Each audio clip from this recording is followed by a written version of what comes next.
आज के trend setter star है रजनीकांत जी। 12 दिसंबर सन 1950 को बंगलौर में जन्म हुआ था शिवाजी राव गायकवाड़ का। वो एक मराठा परिवार में जन्मे थे।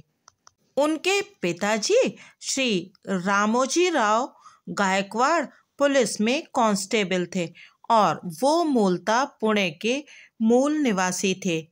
बालक शिवाजी राव गायकवाड़ का नाम छत्रपति महाराजा शिवाजी राजे के नाम पर रखा गया था।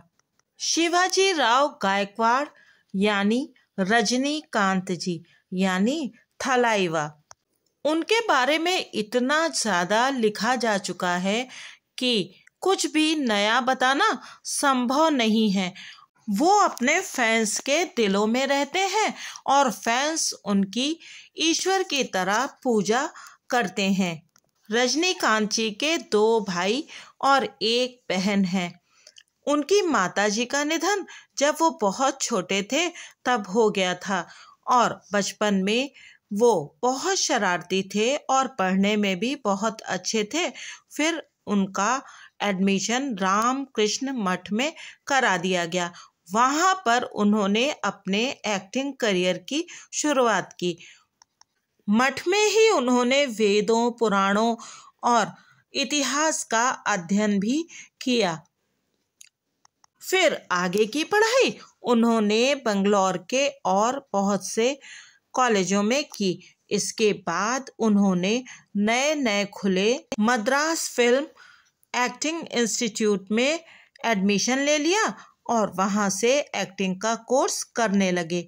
वहीं पर उन्हें देखा के बालाचंद्र जी ने और उन्हें एक फिल्म ऑफर की।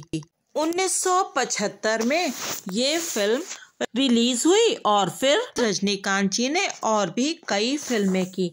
फिर 1978 में आई हिंदी फिल्म डॉन का रीमेक बिल्ला सन 1980 में आया और वो एक बहुत बड़ी हिट फिल्म हो गई और फिर रजनीकांत जी बहुत प्रसिद्ध हो गए और फैंस उनकी फिल्मों के लिए लंबी लंबी कतारें लगाने लगे। रजनीकांत जी ने लगभग 160 फिल्मों में काम किया है। हिंदी फिल्मों में उनकी डेब्यू फिल्म थी सन 1983 में आई फिल्म अंधा कानून और वो फिल्म भी बहुत हिट रही थी और उस फिल्म में रजनीकांत जी की एक्टिंग बहुत अच्छी थी। खासकर मेरा पसंदीदा सीन है जब हेमा जी उनकी आवाज़ को टेप कर लेती हैं और टेप को उनके सामने सुनाती हैं और फिर गाना बजने लगता है अप्रैल फूल बनाया। और उस समय रजनीकांत जी ने जो एक्टिंग की है वो एक भाई बहन को जैसे चिढ़ाने की और टीज करने की एक्टिंग होती है। बेहद सुंदर एक्टिंग उन्होंने उस सीन में की है। हालांकि उस फिल्म के सारे दृश्य बहुत सुंदर हैं और उन्होंने बहुत अच्छी एक्टिंग की है, लेकिन वो सीन स्पेशली बहुत अच्छा बन पड़ा है। रजनीकांत जी ने तमिल, हिंदी, तेलुगु, कन्नड़, बंगाली और मलयालम आदि अनेक भाषाओं की फिल्मों में काम किया है। उन्हें सन 2000 में पद्म भूषण और फिर 2016 में पद्म विभूषण और सन 2019 में दादा साहब फाल्के अवार्ड भी दिया जा चुका है। उनका नाम के बालाचंद्र साहब ने ही बदला क्योंकि उन्हें लगा कि पहले से ही शिवाजी गणेशन साहब फिल्मों में हैं और कहीं दोनों लोगों के नाम में कोई कंफ्यूजन ना हो, इसलिए उन्होंने शिवाजी राव गायकवाड़ का नाम बदल दिया और उनसे तमिल सीखने के लिए भी कहा। रजनीकांत जी ने तमिल सीख ली और वो तमिल भाषा को पढ़ भी सकते हैं। उनके अपनी पत्नी लता जी से मिलने का किस्सा भी बड़ा दिलचस्प है।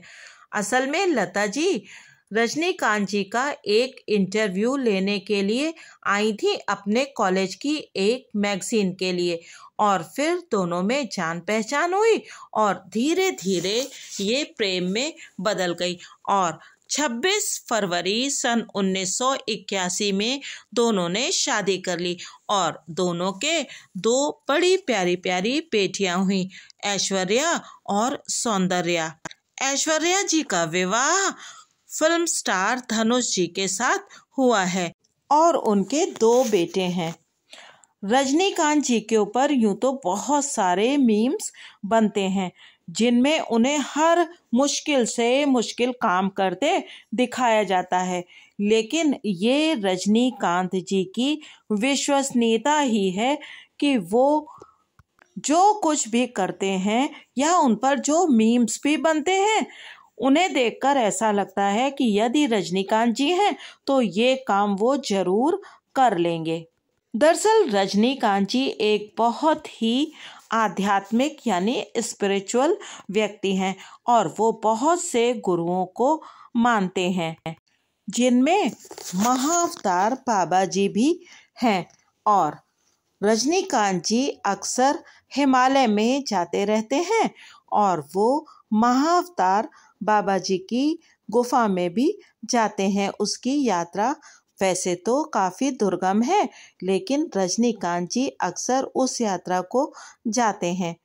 और मेरी एक मित्र जो उत्तराखंड में ही रहती हैं, उन्होंने बताया कि वो इतने साधारण तरीके से वहाँ जाकर रहते हैं कि आपको ये आभास बिल्कुल नहीं होने पाता कि वो इतने बड़े सुपरस्टार हैं। रजनीकांत जी की सरलता उनके चेहरे से दिखती है।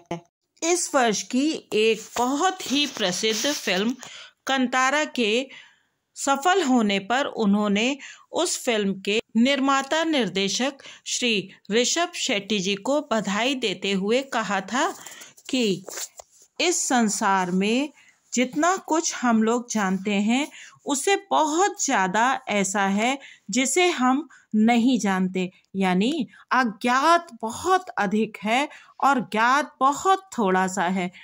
इससे उनकी आध्यात्मिक ऊंचाई का पता लगाया जा सकता है और ये भी कि वो कितने सरल व्यक्ति हैं और कैसे दूसरों को उनकी सफलता का श्रेय देने में बिल्कुल नहीं हिचकते। वैसे भी मुझे जो रजनीकांत जी की बात सबसे अधिक पसंद है वो है उनका सहज और स्वाभाविक रूप से रहना।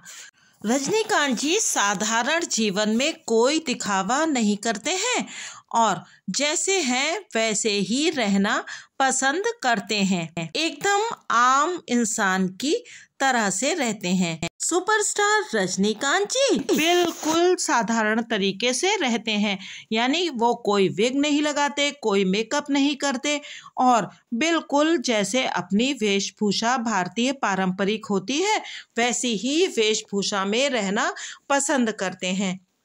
इससे ये पता लगता है कि उन्हें इमेज बिल्डिंग की कोई लालसा नहीं है और सच तो ये है कि रजनीकांत जी को इमेज बनाने की या अपने आप को प्रदर्शित करने की आवश्यकता भी नहीं है, क्योंकि वो इतने ज़्यादा पॉपुलर स्टार हैं कि उनकी पॉपुलैरिटी दुनिया के बड़े बड़े स्टार्स को लोकप्रियता के मामले में पीछे छोड़ सकती है।